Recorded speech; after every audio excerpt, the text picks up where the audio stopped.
So yesterday I watched a brand new horror movie on Disney Plus, The Hand That Rots the Cradle. This is a remake of a 1980s horror movie, which I had never heard of until a couple of days ago, and it stars Maika Monroe and Mary Elizabeth Winstead. Now, as I mentioned, I had never heard of the original, and the only reason why I decided to watch this movie is because of the two main leads.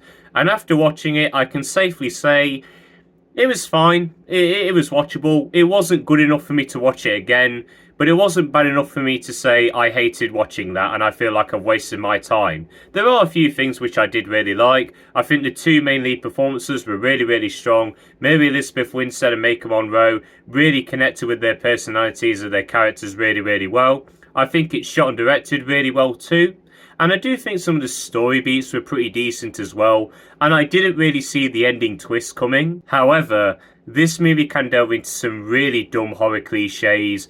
Every scary scene in this movie you've pretty much seen done before in a better horror movie, and you kind of just know where it's all going once you know the twist.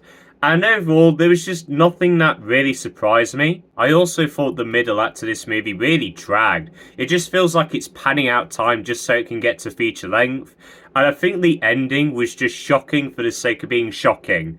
It didn't really make the story any better, didn't really make the messages more thought-provoking or anything like that. It just felt like the director said, right, we need a shocking ending because it's a horror movie, so do this. And it just didn't leave an impact on me. I also really did not like the music in this movie. I don't know what they were thinking with the music here, but it just does not work whatsoever. They tried to do this weird psychedelic type of music. That's the best way I can describe it. Where it sounds all warpy, and then you hear like hundred, like chanting.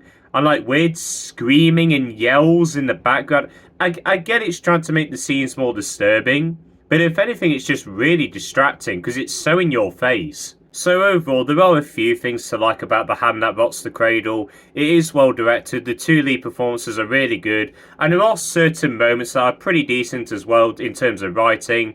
But overall, it can be very boring, a really lackluster ending, and pretty terrible music as well. So don't really rush out to watch this one. If you have Disney Plus and you want to kill like an hour and a half, maybe give it a watch, maybe you'll like it more than me. But overall, I just thought it was pretty mediocre. So I'm going to give The Hand That Rots the Cradle a 5 out of 10.